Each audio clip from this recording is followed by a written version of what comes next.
Rogers, and I want to thank you for being with us tonight. We also want to thank our sponsor, Wells Fargo Advisors. They're represented tonight by Kevin and Linda Loki, Marion and Terry Moore, and Nina and Clint Brady.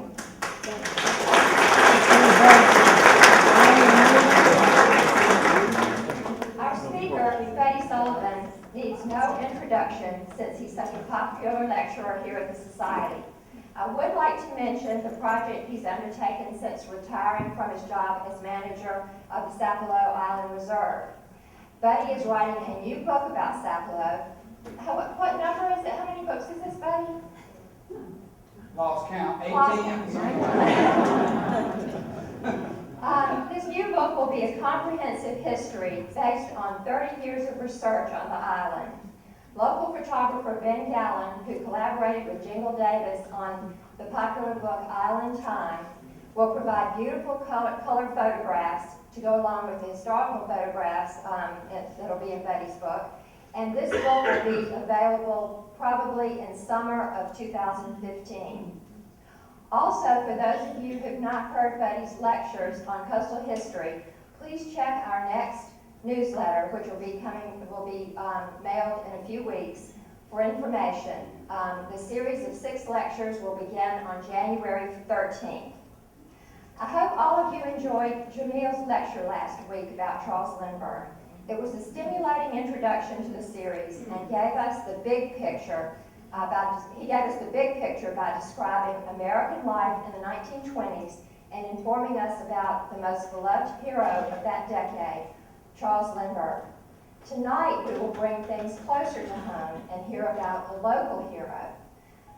Howard Coffin was not born in coastal Georgia, but he adopted this area as his home after he bought Sapelo Island in 1912. And for many local people, he was indeed a hero. He made things happen, exciting things that stimulated the economy and created jobs. He was a mover and shaker who could attract U.S. presidents and American heroes to his island home. In fact, he is the pivotal character in this lecture series, since he connects our area with some of the important people and events Bill Bryson described in his book, One Summer, America 1927. Thank you, Betty, for being here to make these connections for us and for sharing with us this story of a visionary American.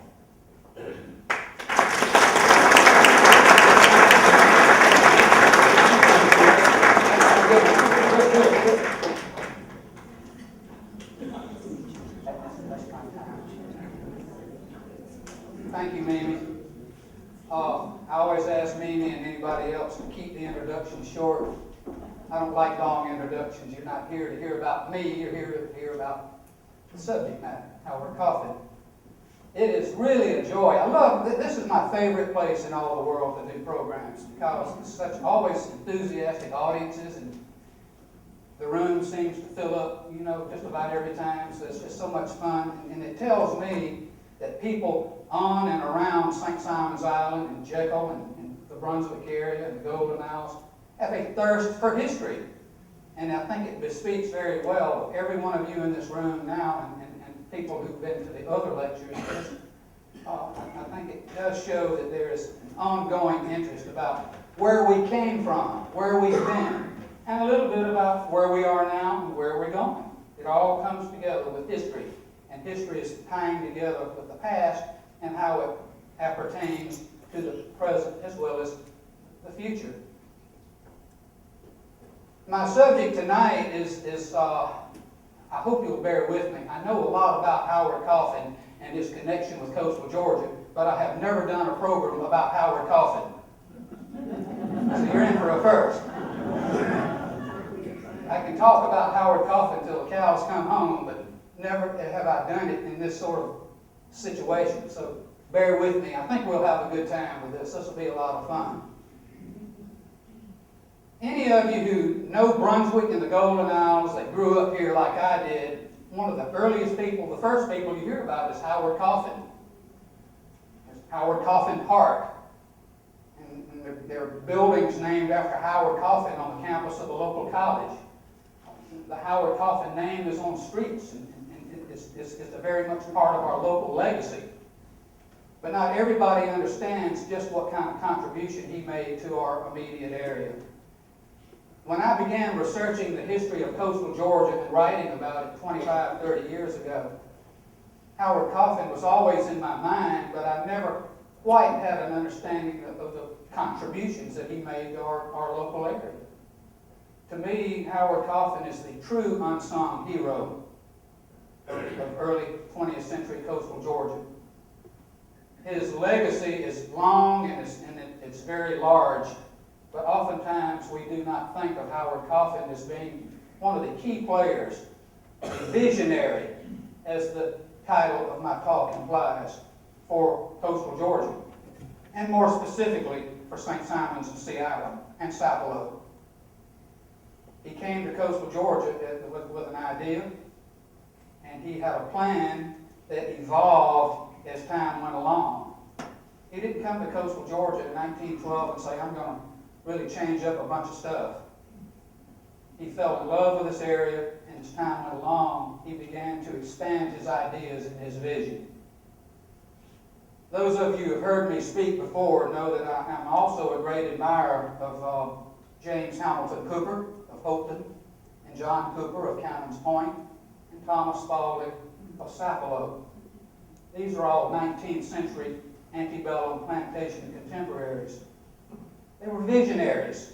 They were ideas men. Howard Coffin is the 20th century version of the 19th century men that I just mentioned. Same, cut from the same piece of cloth. Quite remarkable man.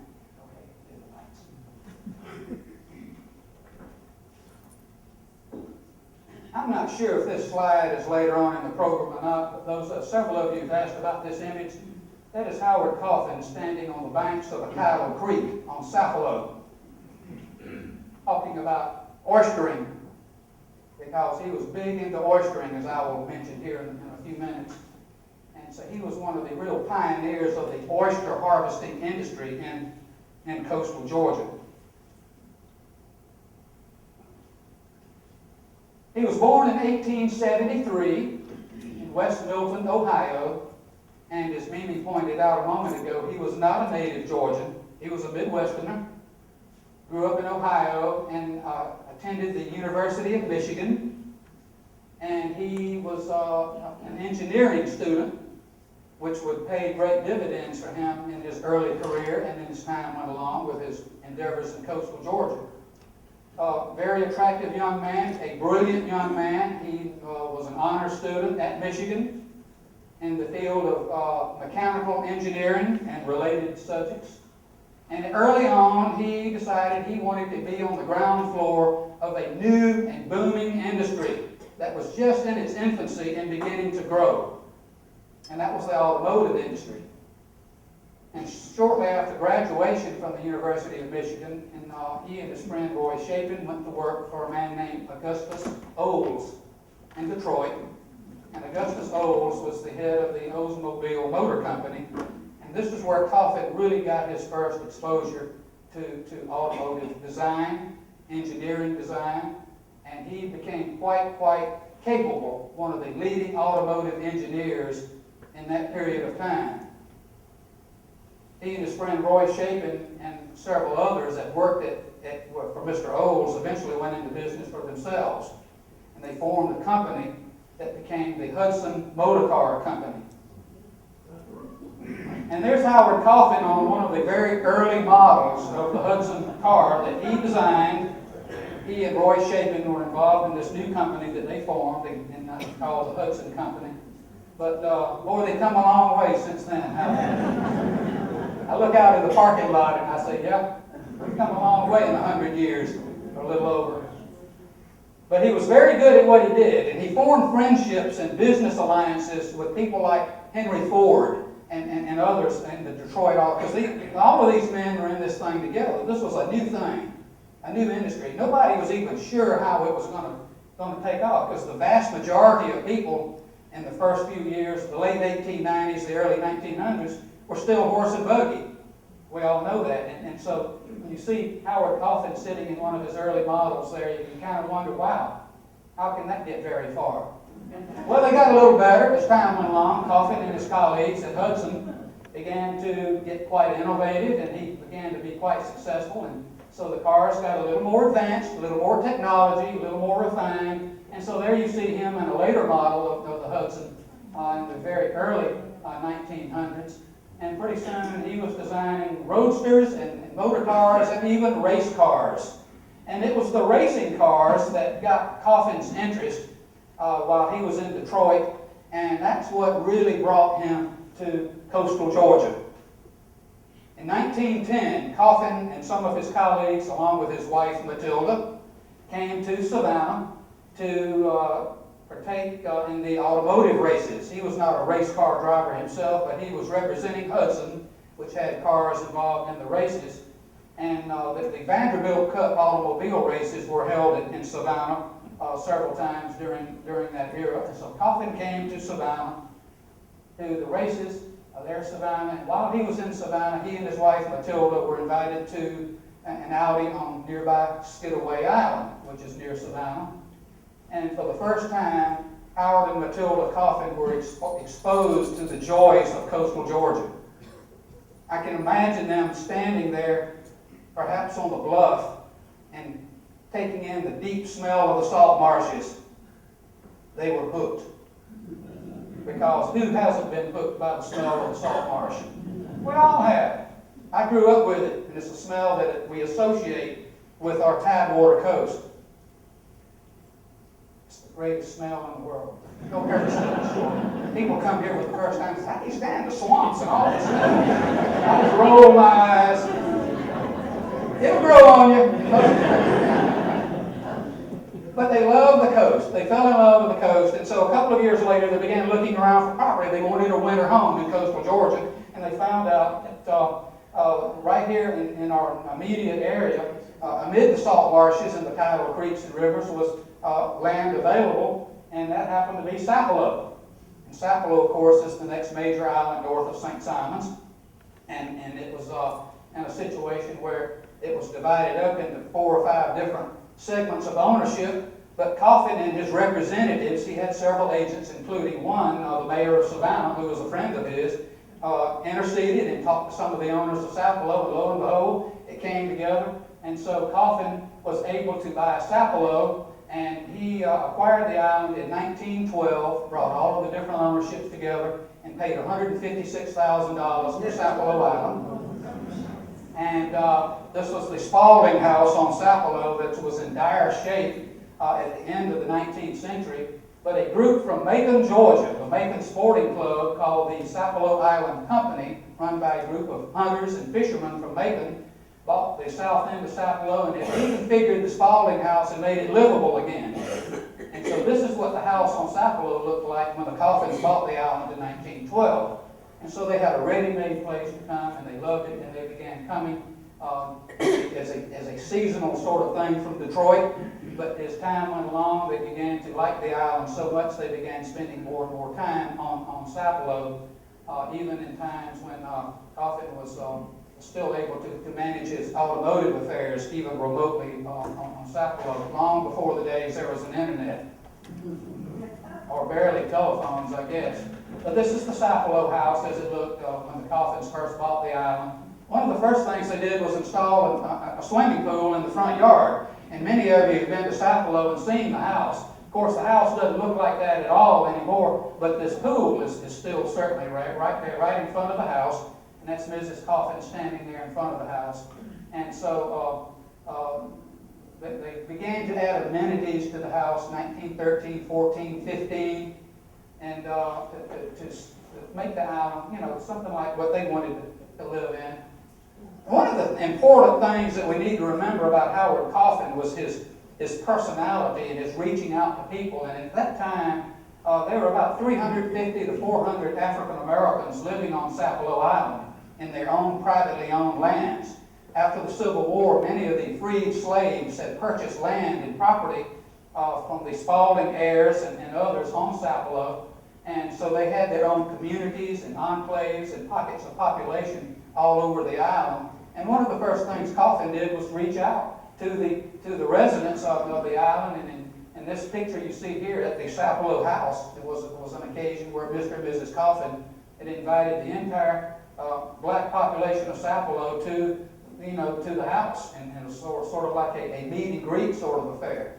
And so Coffin was quite popular with the local residents of the island, and he began to work with them and support them in many ways, as I'll discuss in a few minutes. But he was very cognizant and sensitive to the needs of the black community on the island and respected their property rights and that sort of thing. A lot of the earlier histories of Sapelo sort of lead you to think that Coffin owned the entire island, but he actually never did. He was the owner of most of the island, say 90 to 92% of it, but the other 8 or 10% of Sapelo was owned by the black residents of the island who had purchased land after the war between the states. And so Coffin reached out to them and wanted to make them a part of the island community as he began to upgrade various parts of the island.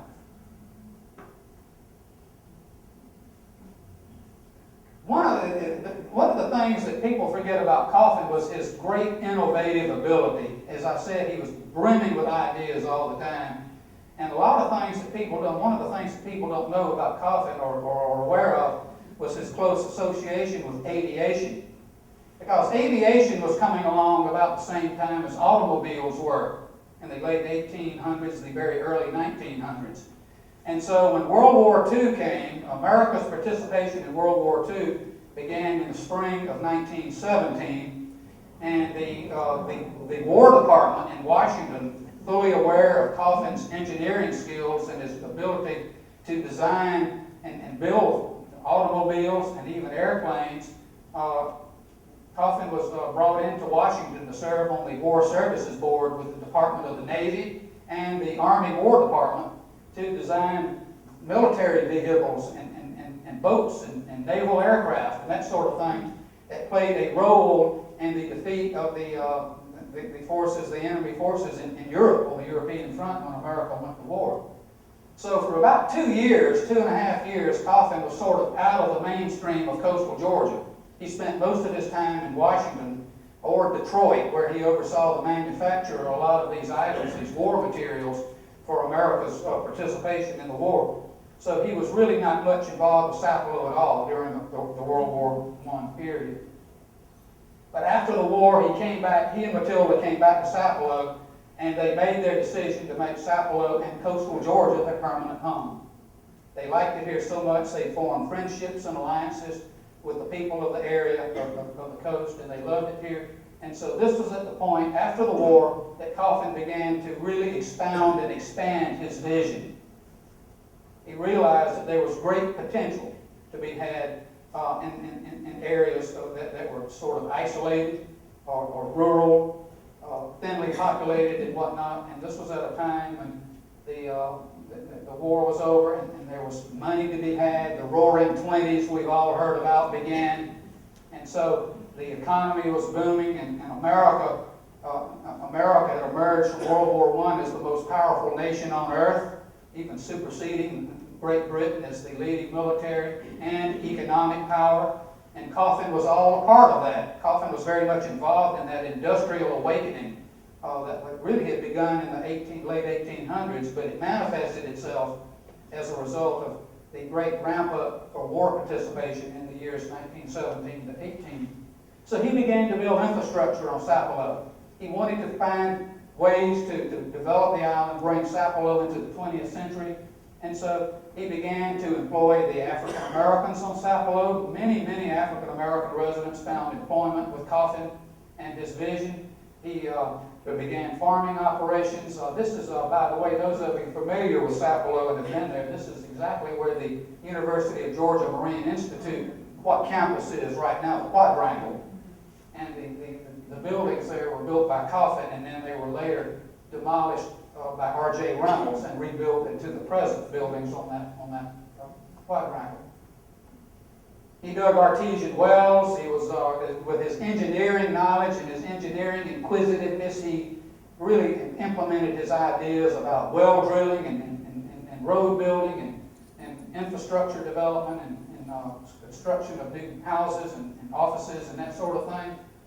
One of the things that's very important to remember at this stage, about 1922, he brought in his cousin, Alfred W. Jones, Sr. Bill Jones, Sr. was much younger than Howard Coffin, and he was also an Ohio native and Coffin's first cousin. And Coffin brought Jones into Sapelo to sort of like run the day-to-day operation. And Jones was just a young man in those days, in his early 20s. And so Bill Jones came to Sapelo to work for Coffin and sort of oversaw all of these great things that Coffin was developing.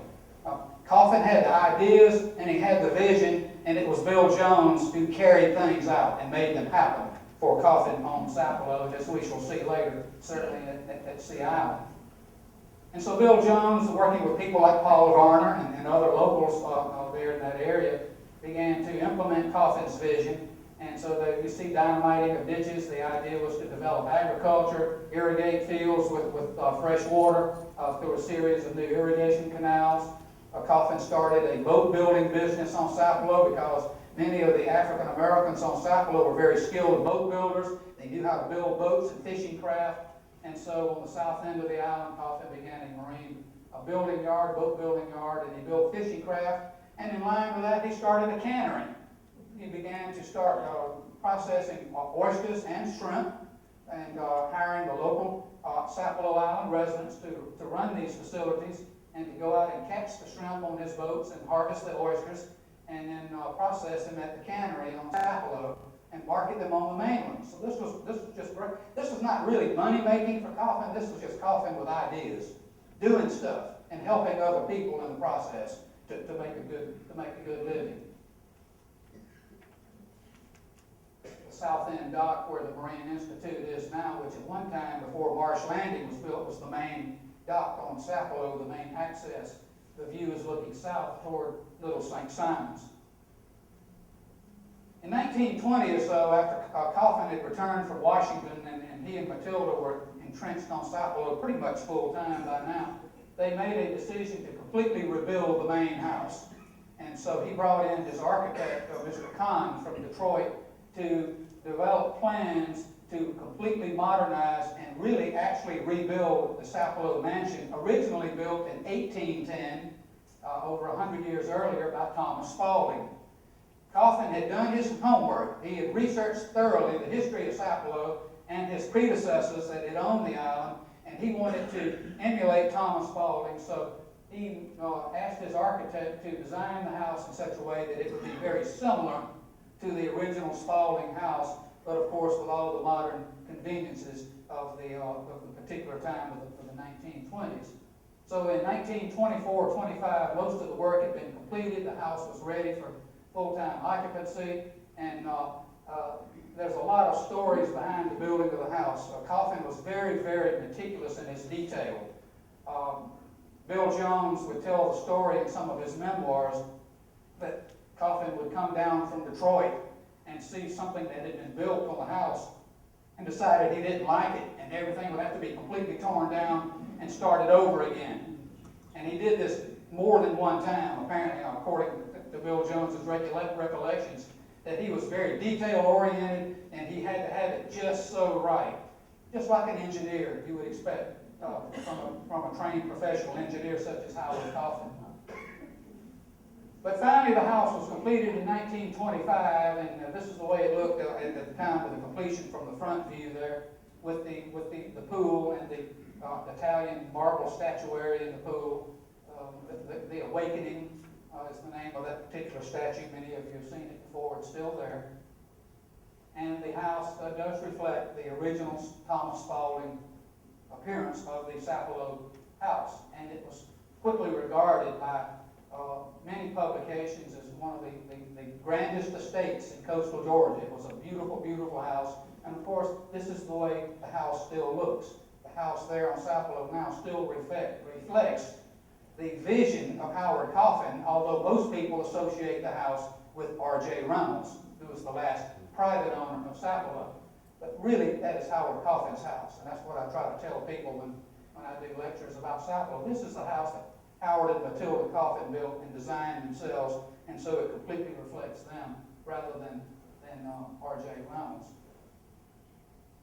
And so this was at a time when people began, the Coffins loved to entertain, and so they began, now that they had a completed house and had lots of guest space and everything, this was when they began to have guests and company, and they invited, come one, come all, we'd love to have you come to Sapelo and share this beauteous land with us and experience the majestic marshscapes and seascapes of coastal Georgia and enjoy our hospitality. So people began to come to coastal Georgia, to Sapelo to visit. This particular photograph is just an example. Henry Ford. You see Henry Ford there, the third from the left. Mr. Coffin. Mr. Coffin is standing there. He's a tall man, obviously. You can see how tall he is. And then Henry Ford is here. And then this is Bill Jones standing over there. Henry Ford at this time had purchased a great deal of land around what is now Richmond Hill. He had purchased about 90,000 acres on the lower end of Bryan County called Bryan Neck. And Henry Ford had built a house there on the Ogeechee River. And he and Coffin were very good friends and stayed in touch with each other. So there's a lot of documentation about Coffin visiting Ford at Richmond Hill and vice versa. The guest books, which are in the Sea Island archives, the list of names in there frequently mentions people like Henry Ford and others that are very, very well known. One other thing about Bill Jones. Bill Jones was, Howard and Matilda Coffin had no children of their own. They were childless, and Bill Jones was a great deal younger than Howard and Matilda. And they looked on Bill Jones as the son, the child that they never had. He was the first cousin, of course, but they looked on him more as a son. And as it turned out, really an heir for the child that they did not have naturally. And so, and Bill Jones looked on them really as surrogate parents in many respects. So they were very bonded and very close all through the years here in coastal Georgia. In 1927, Howard Coffin had a yacht built to his own specifications in New England. This was a wonderful, beautiful vessel, about 124 feet. It was an ocean-going vessel, and it was the finest yacht on the Georgia coast for a long time, called the Zapala, the Spanish name for Sapelo. And this vessel was quite a familiar sight around coastal Georgia during the late 20s and the early 1930s. These were the days before the crash. This was the golden 20s, the roaring 20s, the days of wine and roses, as Johnny Mercer so aptly describes it.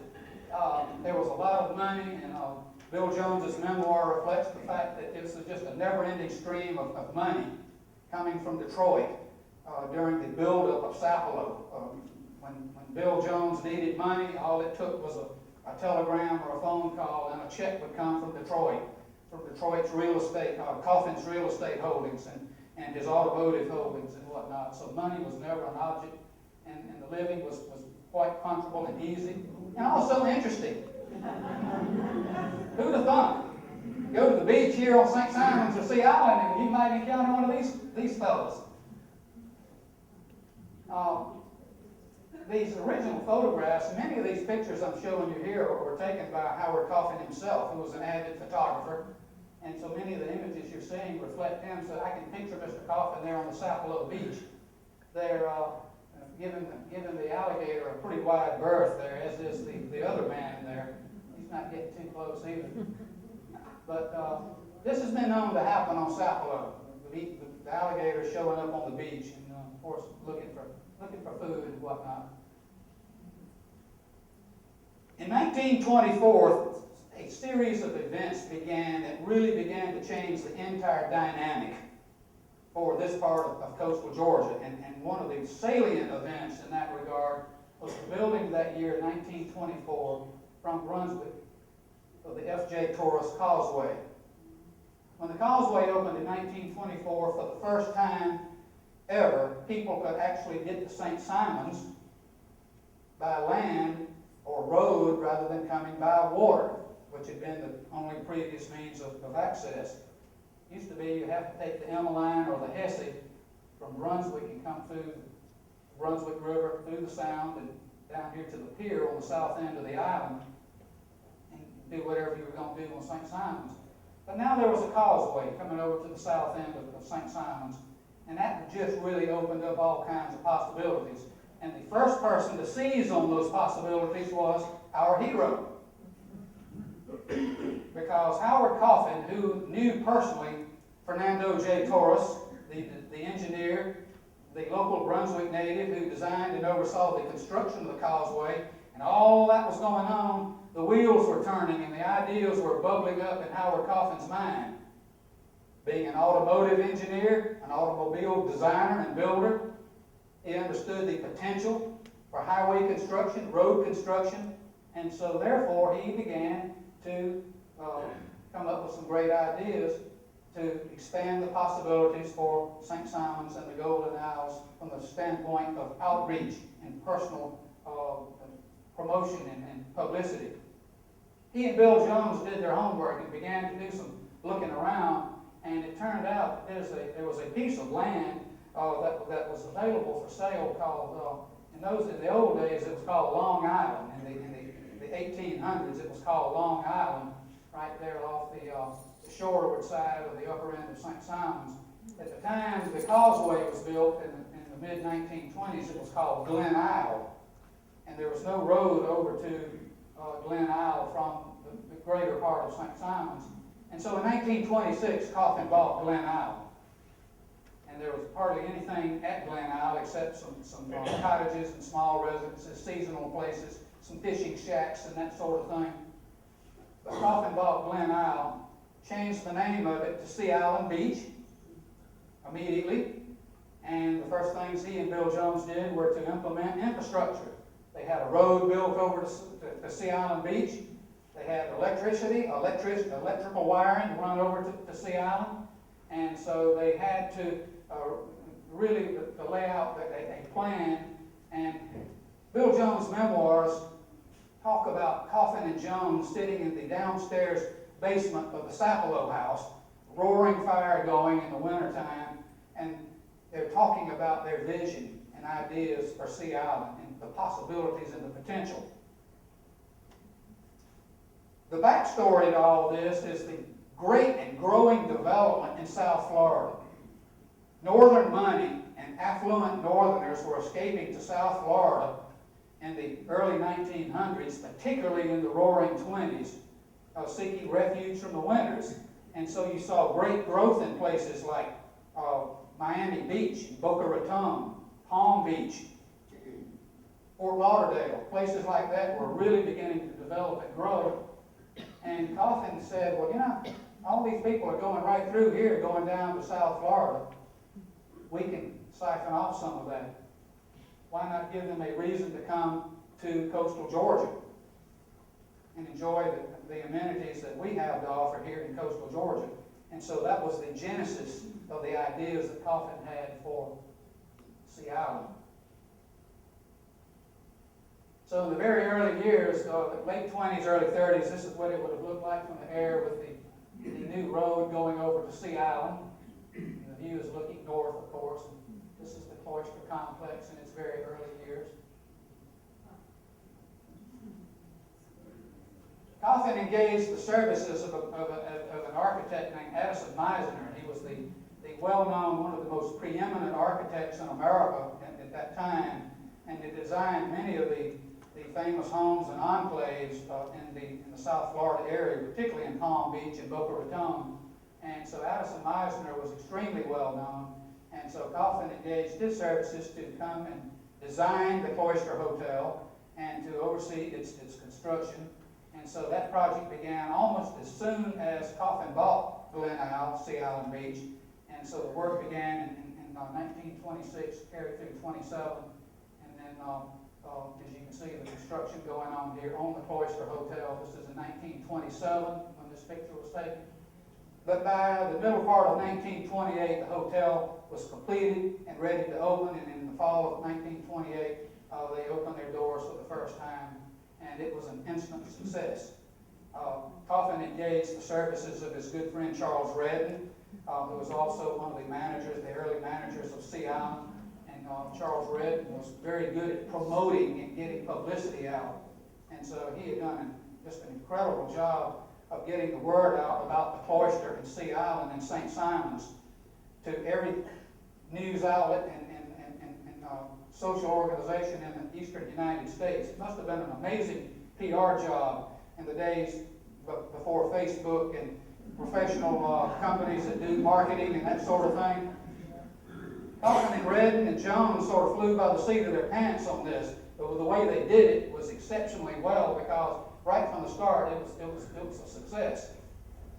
What you have to remember is that to get this huge project going, Coffin actually, for all of his resources, had to borrow a lot of money. And nobody at the time in the mid to late 20s thought much about it. There's lots of money, everything's going great, no problems at all. And so Coffin had to borrow a great deal of money because he had spent, obviously, a great deal of money on Sapelo.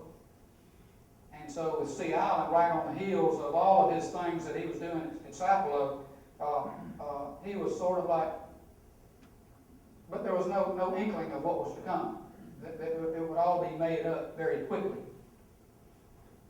And so the cloister opened in 1928, great success. This is a very early photograph of the cloister, probably not long after it opened. And it was old postcard views of the cloister. These are very rare. If you can find them, they're quite collectible, but they are out there. And it became an instant success. Bill Jones was moved off of Sapelo, and Coffin sort of just put Bill Jones in charge of the cloister and Sea Island operation.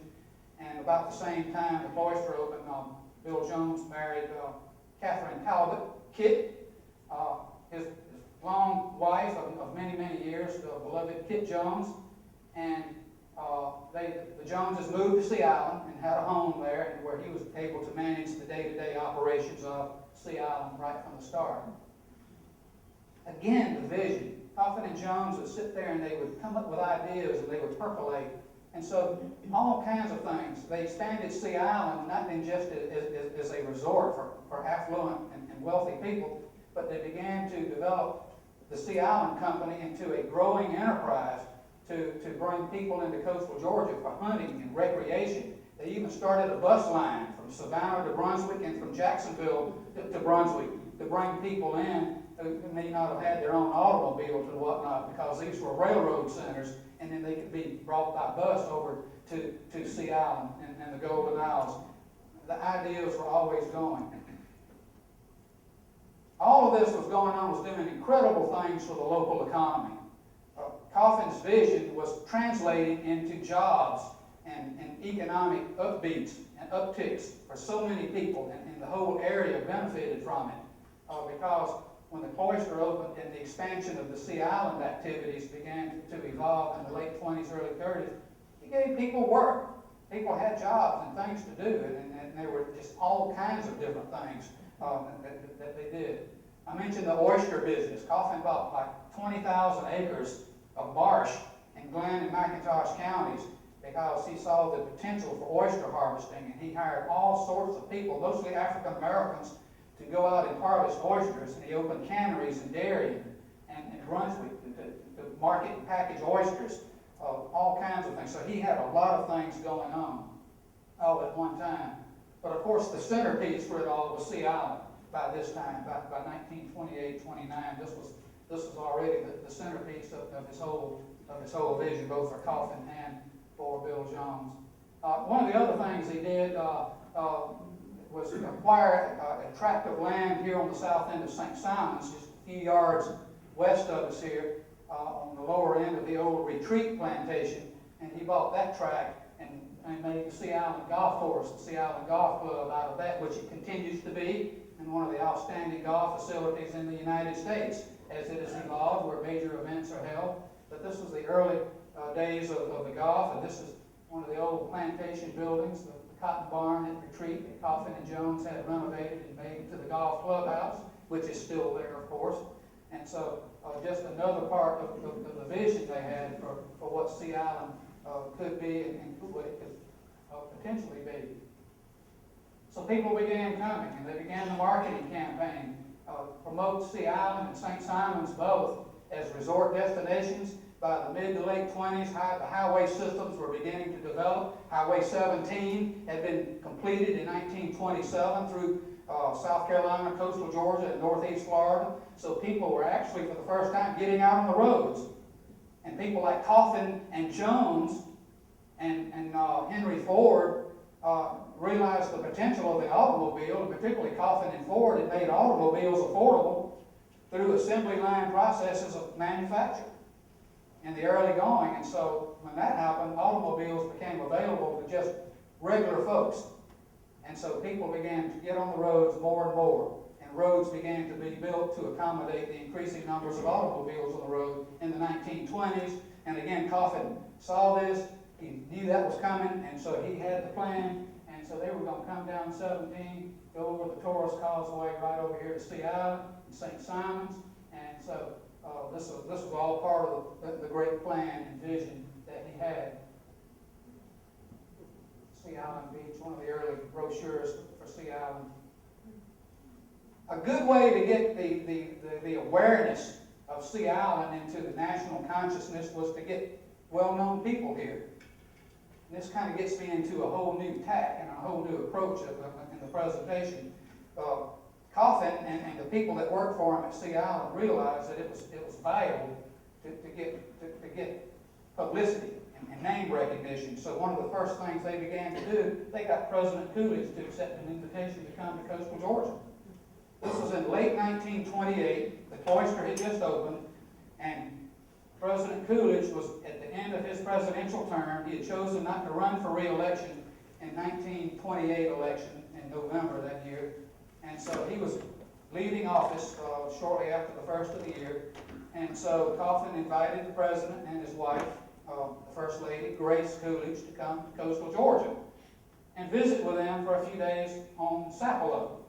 So here they are arriving. They came by train from Washington the day after Christmas, 1928.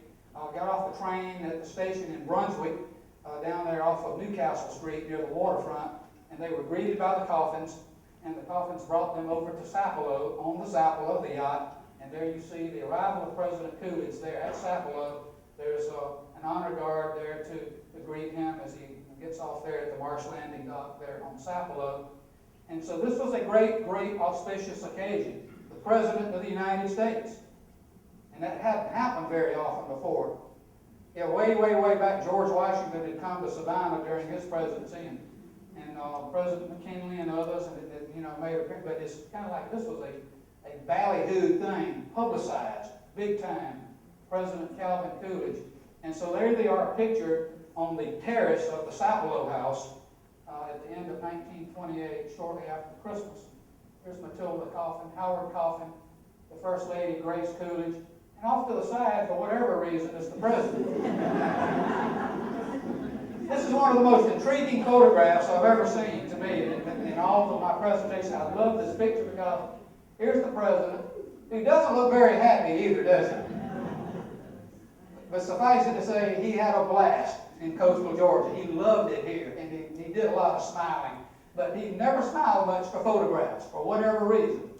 And so he sort of like, it was kind of an oddity with people. He was a very, very private man, very introverted, but he was also, at the same time, could be known for being very outgoing and very gregarious. But interesting photograph, nonetheless, of the Coffins and the Coolidges. Coolidge, as all of us know, was an avid outdoorsman, loved to hunt, loved to enjoy the hunting expeditions all over America. And so, of course, Coffin was aware of this and had things set up well in advance for the president to be taken on Sapelo to hunt pheasant and hunt deer. And so here you see a photograph of the president, of course, in his 10-gallon hat. And here's Mr. Coffin off to the other side there. And they've had a successful day out in the field on Sapelo. And there's the president in one of the ox carts there on Sapelo, coming back from a hunt. You see his shotgun, hanging over the side there. On another occasion, the Coffins took the Coolidges down to Camden County. The Coffin had bought about 60,000 acres in Camden County, a place called Cabin Bluff. in Camden County, and with plans to develop that as a hunting preserve and a hunting lodge for the guests that were going to come to Sea Island. And so that was one of the stops that Coolidge made while he was here. And then, of course, he was entertained by the people of Sapelo.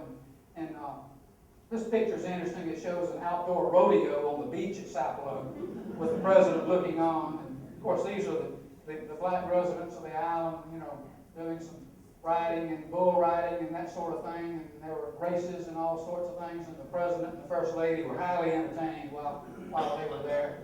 One of the more interesting aspects of the Coolidge visit was the fact that they brought a man named Frank Salisbury, one of the eminent portrait artists in Europe or North America, with them from Washington. And Mr. Salisbury, pictured there in the photograph on the right, was commissioned to execute the paintings of the President and First Lady while they were visiting at Sapelo.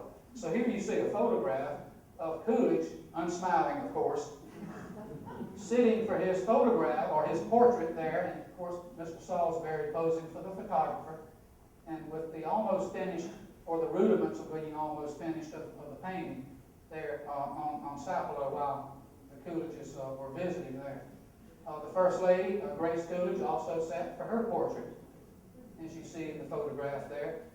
And then those of you who have been to Sapelo have seen the two portraits of Howard and Matilda Coffin in the great room of the Sapelo house, facing each other on opposite sides of the room. Those were also done by Frank Salisbury on the occasion. He must have worked fast, is all I can say, to do 4 portraits in about a 2-week period. I'm sure there was a method to that. Artists, and I know nothing about portrait artistry, but I'm sure that the artists had a way. Let's get the basics down, and then they can go home, and then we'll finish it up later. So I think that's probably how they did it. And then, of course, while they were here, the President and the First Lady were brought to Sea Island. And this was on the occasion that came down from Sapelo, on the Sapelo. And this was one of the great occasions where Coolidge was actually on the grounds of the cloister. And then, of course, planted the ceremonial oak tree called the Constitution Oak.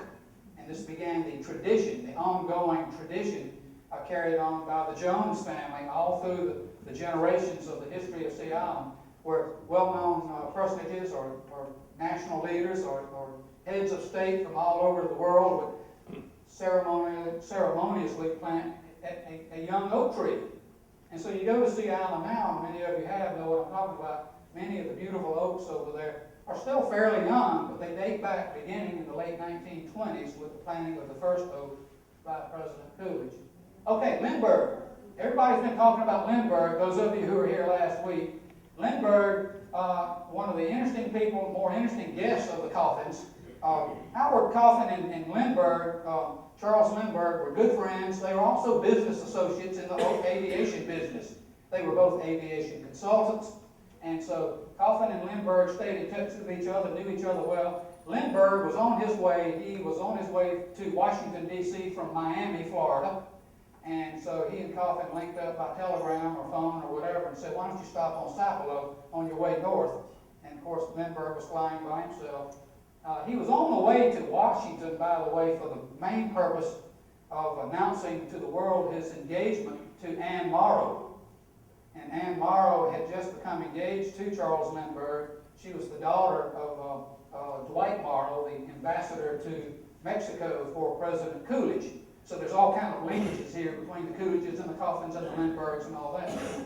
But anyway, sure enough, 15th of February, 1929, a couple of months after the Coolidges had returned to Washington, Lindbergh lands the plane in a cow pasture on Sapelo. And there he is, getting out of his plane. That is a Curtiss biplane, single engine, and this was what he was flying on his way, open cockpit. And so he got out of his plane there, and here he is again, another picture. I think that picture might be made on his takeoff when he departed Sapelo. But he was only on Sapelo for a few hours. He was there, this was not a social visit. He was there to discuss business matters with Howard Coffin and Clement Keyes. And so they had lunch at the main house, and of course Lindbergh had his picture made on the front terrace of the Sapelo house. Very good photograph. I love the sepia tint of that picture there of Lindbergh. And then for about an hour or so, Lindbergh and Clement Keyes and Coffin drove down to the Sapelo Beach about a mile from the house, and they walked on the beach and talked aviation affairs and that sort of thing. In fact, Lindbergh and Coffin, in actuality, were involved in a consortium or a company of an airline that was really, in its infancy, a very successful airline that evolved into what became United Airlines. And so Coffin had a hand not only in automobiles, but in the aviation industry as well, with this connection to what became United. Another little side note is that Keyes and Coffin were joint owners of St. Catherine's Island, just to the north of Sapelo.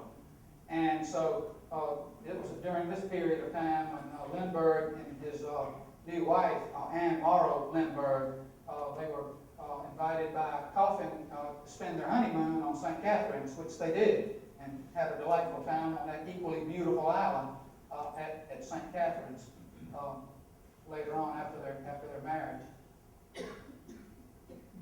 Another aviator I always like to mention in these discussions of this period of coastal Georgia is Paul Redfern. Paul Redfern was one of our local heroes. He was a pilot, and he had become acquainted with Howard Coffin and Bill Jones, and had become quite a favorite with both of them, as well as others in the Sea Island venture. And Paul Redfern was a local pilot, very skilled, very accomplished, highly accomplished for his aviation expertise and know-how. One of the things he was doing during the 1920s, he was doing aerial flights over the Okefenokee Swamp, looking for looking for moonshiners under the service of the Revenue Department. He was an airborne revenuer, in essence, and his job was to go over the Okefenokee and spot moonshine stills. And this captured Coffin's fancy, apparently. And Coffin said, "Boy, this guy is good. He's very interesting." So again, and another promotional effort for him. And Paul Redfern really was full of ideas himself. He wanted to do something special. This was the year shortly after the flight of Lindbergh across the Atlantic solo, and Redfern wanted to become the first person to fly from the United States to South America solo. Lindbergh had done the Atlantic thing. Now Redfern wanted to do the thing from the U.S. to South America. So he got Coffin's backing. Coffin and Bill Jones supported the venture and tied Sea Island into the publicity and everything. So this was a big deal. And so in August of 1927, there was a lot of fanfare, and Paul Redfern took off from Sea Island Beach, right there near the Cloister Hotel. A huge crowd of people there to view the takeoff, and this was his plane called the Port of Brunswick to Brazil. And this was the plane Paul Redfern took off in. And of course, many of you know, it had a tragic ending. Because a few hours later, he was on his way, everything going. He apparently made some reports, and he'd gotten low enough to be visually observed at certain points along the route down to South America. But he disappeared. And all supposition is his plane went down somewhere just to the north of the South American mainland in the Caribbean Sea. And he was never heard from again. Tragic ending to a very brave young pilot. And where Lindbergh's story had ended as a national hero, Paul Redfern's, of course, ended in tragedy. And so that's what he's probably most remembered for here in this part of coastal Georgia. Well, it all began to unravel with the crash. October of 1929, the market crashed, and shortly after that, into 1930, problems began to evolve. I'm getting low on time. You want me to quit? No, sir. Okay, I'll go on a little bit. I say that because Howard Coffin was addressing a group of people at Sea Island in 1930, a group of businessmen and politicians from Georgia. And he got into a long-winded talk about the possibilities for coastal Georgia in business and tourism. And he went way over his time. And he said, "You want me to quit?" And they all said, "No," just like you all just did. So thank you. I'll try to wind this. It's not a whole lot more. But with the crash came the Depression. And And Coffin, as I mentioned earlier, had gone heavily into debt. And so things began to unravel financially for Coffin because of his encumbrances with Sea Island and Sapelo. And so he just began to have a difficult time. And by 1932, the worst blow of all hit him in 1932 with the death of Matilda. His beloved wife passed away from heart failure, and she was only in her early to mid-50s, relatively young woman. So he was going down financially. He lost Matilda, very tragic. But still, he lived in Sapelo, let Bill Jones run everything at Sea Island and take care of things over there. Jim Compton and Charles Redden and those others had Sea Island well in hand. The cloister was okay, even though it was trying to climb out of debt. But people still came to Sapelo. Coffin entertained guests, such as more members of the Ford family. Edsel Ford and Henry Ford II were guests of Coffin on Sapelo in the early 30s. And in 1932 came a second presidential visit. The caption says 33, but actually it was on Christmas Day of 1932 that the President Herbert Hoover and his wife, Lou, the First Lady, came to Sapelo by boat and visited Howard Coffin for about a half a day on Sapelo. And there you see the President and the First Lady in the back seat of the car with Howard Coffin. And they're getting a tour of the north end of Sapelo. But it was a very tragic situation. Coffin's fortunes just began to unravel financially, and he really went into financial decline, and he got to a point where he really pretty much turned or consigned over to Bill Jones all of his financial affairs and to run everything. And it was to a point by then where, in order to keep Sea Island solvent and the cloister operational and pay the payroll of Sea Island employees, something had to give. And Bill Jones just said, "Howard, you got to sell Sapelo." And so that's what he had to do. It was the hardest thing. Next to losing Matilda, losing Sapelo was the worst thing that ever happened to Howard Coffin. Forget the money, but the two great loves of his life were Matilda and Sapelo, and now he lost them both. But the sale of Sapelo to Richard J. Reynolds, Jr., the tobacco heir from Winston-Salem, North Carolina, proved to be the salvation for Sea Island and got them over a terrible financial hump. And so, in fact, Coffin practically had to give away Sapelo because who was buying barrier islands in the Great Depression? Not many people had a lot of money for money to do stuff like that. Even wealthy people didn't. But R.J. Reynolds did, and he came and he had just gotten married, married Elizabeth Dillard, and was looking for a hideaway, and Sapelo was perfect. So he bought Sapelo for the princely sum of $700,000. Fireside sale, I think, as Bill Jones described it in his memoir. Bargain price. For an additional $50,000, Coffin threw in the yacht. So total package $750,000 for that incredible mansion, 16,000 acres of land, and the yacht. It got so bad, Coffin was very depressed, had a difficult time coping with, so he entered into a disastrous second marriage. Didn't last long. He married a gold digger, much younger woman.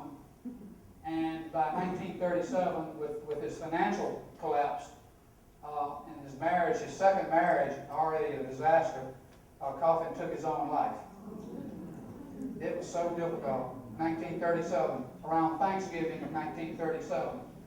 In fact, Bill and Kit were in New York handling the arrangements for Coffin's divorce from his second wife when Bill got a call from Jim Compton at Sea Island saying that Coffin had killed himself there on Sea Island at Bill and Kit Jones's house on Sea Island.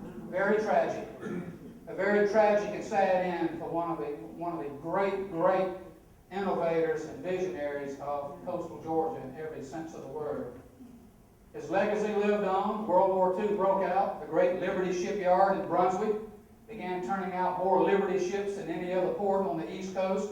And one of those vessels was named in honor of Howard Earle Coffin. And you know about the Liberty ships, of course. Here's a wonderful model of it, which is on display in downtown Brunswick.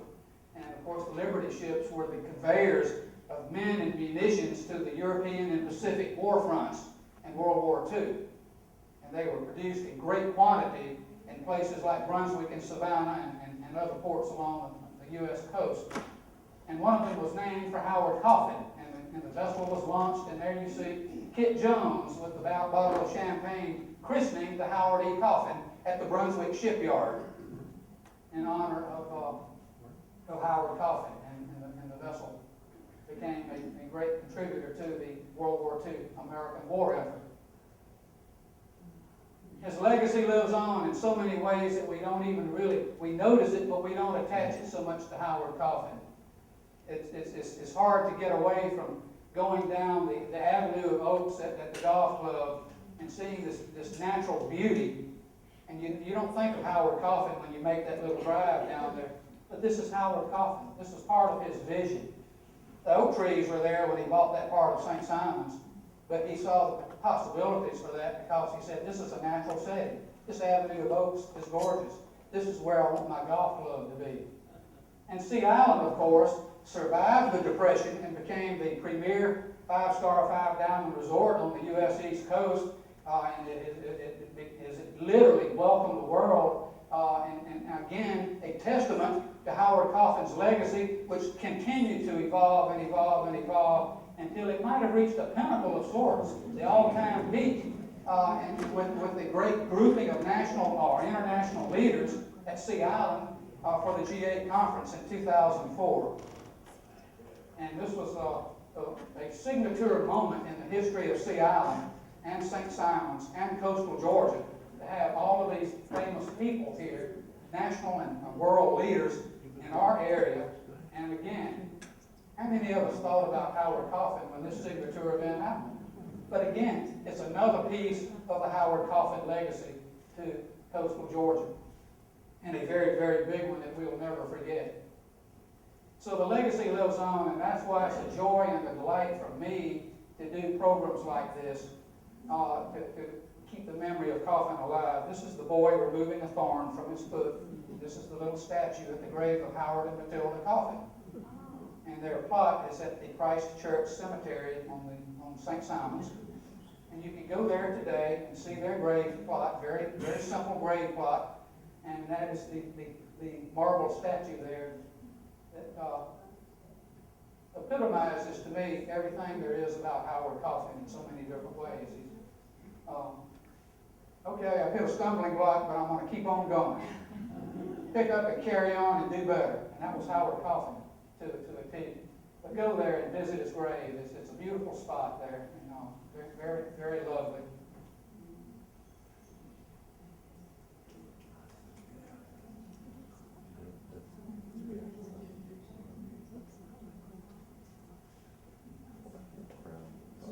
Thank you.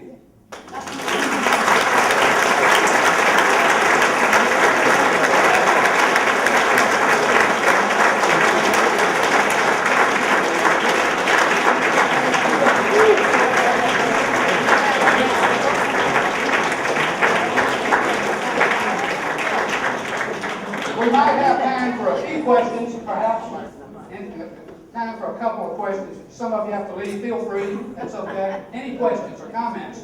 Complaints? Corrections? Yes? About one of your phrases, when you refer to African Americans on Buffalo, why don't you say Gullah Geechee?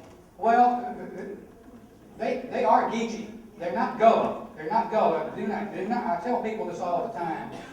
The black people of Sapelo are derived from the Gullah, but they're Geechee.